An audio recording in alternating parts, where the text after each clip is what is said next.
马来西亚的企业呢，尤其是我们中小企业，他们都在尝试突破，希望能够走到国际的市场，尤其是中国的这个庞大市场嘛。我们希望通过这样的一个展会能够协助我们的企业开拓外国。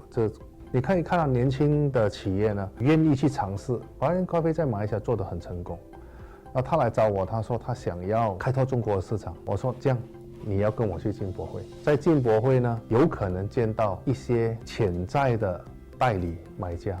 中国太大了，你不可能整个中国去卖货，你要找一些当地的代理，这个是最好的地方。所以这次我们带很多的青年去呢，我们希望能够更快的加深我们的企业走出去。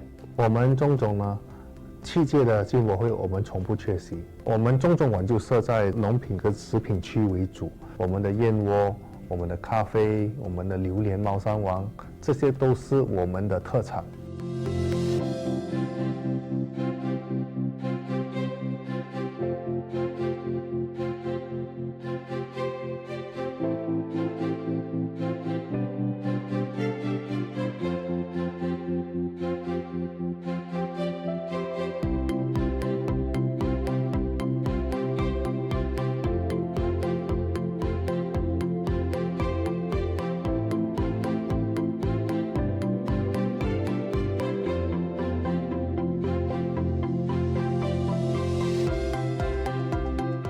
中国一路改革开放到现在，它的整个经济的成长，我们是有目共睹了。我觉得未来呢，中国的市场是任何一家企业都不可以不看的一个市场。14亿人口，它的购买能力真的是很强。